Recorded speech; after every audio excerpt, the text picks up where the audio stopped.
সর্বপ্রথম আপনারা আপনাদের ফেসবুকে চলে যাবেন। ফেসবুকে যাওয়ার পর আপনি যে পেজটি ডিলিট করতে চাইতেছেন সেই পেজটা এখানে লগ ইন করতে হবে। লগ ইন করার জন্য যে উপরে যে 3 ডট মেনুটা আছে, 3 বার, অথবা যে আপনাদের যে প্রোফাইল আইকনটা আছে এখানে একটা ক্লিক করে দিবেন। ক্লিক করে দেওয়ার পর এই যে দেখুন যে এই যে অপশনটা আছে নিচের দিকে, এই অপশনটা ক্লিক করে দিবেন। ক্লিক করে দেওয়ার পর আপনাদের আইডির আন্ডারে যতগুলো পেজ এখানে শো করবে। তো আমি এখান থেকে যে কোনো একটা পেজ ডিলিট করে আমি দেখাবো। যেমন ধরেন এই যে পেজটা আমি ডিলিট করে দেখাবো, তাল বেতাল। ওকে, তো এখানে একটা ক্লিক করে দিলাম। ক্লিক করে দেওয়ার পর দেখুন এই পেজটা কিন্তু এখানে লগ ইন হয়ে গেছে। তো লগ ইন করার পর আপনারা কি করবেন, যে উপরে যে 3 বারটা আছে এখানে একটা ক্লিক করে দিবেন। এখানে ক্লিক করে দেওয়ার পর এখন ডিলিট করার পালা। এখানে মূলত দুইভাবে যেতে পারবেন আপনারা। এই যে উপরে যে সেটিংস নামে যে অপশনটা আছে এইভাবে যেতে পারেন, আবার যে নিচে যে সেটিংস অ্যান্ড প্রাইভেসি নামের অপশনটা আছে এখানে একটা ক্লিক করে দিতে পারেন। মূলত আমাদের সেটিংস নামে যে অপশনটা আছে এখানে যেতে হবে।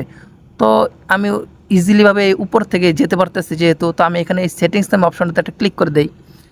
ক্লিক করে দেওয়ার পর দেখুন এরকম একটা অপশন চলে আসবে। তো আপনার একটু স্ক্রল ডাউন করবেন, স্ক্রল ডাউন করে নিচের দিকে আসবেন।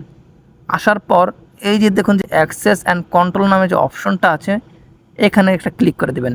ইউর ইনফরমেশনের আন্ডারে অ্যাক্সেস অ্যান্ড কন্ট্রোল, এখানে একটা ক্লিক করে দিবেন। ক্লিক করে দেওয়ার পর এই পেজটা এখানে শো করবে, ডিঅ্যাক্টিভেশন অ্যান্ড ডিলেশন। তো এখানে একটা ক্লিক করে দেন। এটা ক্লিক করে দেওয়ার পর দেখুন এখানে দুইটা অপশন চলে আসছে, ডিঅ্যাক্টিভ পেজ, ডিলিট পেজ। যদি আপনাদের পেজ কিছুদিনের জন্য ডিঅ্যাক্টিভ করতে চান, হাইড করে রাখতে চান, কেউ যেন খুঁজে না পায়, বা আপনি চালাতে চাইতেছেন না আবার পরবর্তীতে চালাবেন, তাহলে আপনার কাজ হচ্ছে ডিঅ্যাক্টিভ পেজ। কন্টিনিউ বাটনে ক্লিক করলে কাজ হয়ে যাবে। যেহেতু আমরা চিরজীবনের জন্য ফেসবুক পেজটা ডিলিট করে দেব, এর জন্য আমি এই ডিলিট বাটনে একটা ক্লিক করে দিলাম। তারপর আমি কন্টিনিউ বাটনে একটা ক্লিক করে দেবো, এমন একটা পেজ শো করবে। তো আপনারা এই কন্টিনিউ বাটনে ক্লিক করে দিবেন। কন্টিনিউ বাটনে ক্লিক করার পর দেখুন এখানে কি চলে আসছে, সেভ পোস্ট ইউর আর্চিভস। এখানে আপনাদের যত সেভ পোস্ট আছে সব ডিলিট হয়ে যাবে, যত ইনফরমেশন ছিল সব ডিলিট হয়ে যাবে, ট্রান্সফার ইউর ইনফরমেশন যা ছিল সব কিছু ডিলিট হয়ে যাবে। যেহেতু আমি সব কিছুই ডিলিট করে ফেলবো, এর জন্য আমি কন্টিনিউ বাটনে একটা ক্লিক করে দিব।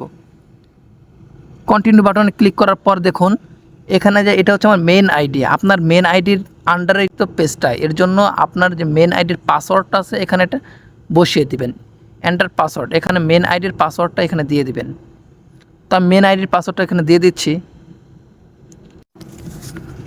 পাসওয়ার্ডটা দেওয়ার পর কন্টিনিউ বাটনে একটা ক্লিক করে দিবেন। দেখুন কি বলতেছে, ডিলেট তালবেতাল পেজ অ্যান্ড ইনফরমেশন, মানে আমার পেজটা সম্পূর্ণ ডিলিট হয়ে গেছে। কনফার্ম ডিলেশন, কন্টিনিউ, এই কন্টিনিউ বাটনে ক্লিক করে দিবেন। এই ডিলেট পেজ নামে বাটনটাতে ক্লিক করে দিবেন। দেখুন কি আসে, আমার পেজটা কিন্তু ডিলিট হয়ে গেছে। আমি চেক করে দেখাচ্ছি যে আসলে আমার পেজটা ডিলিট হয়েছে কিনা। তো আমি আবার এখানে একটা ক্লিক করলাম।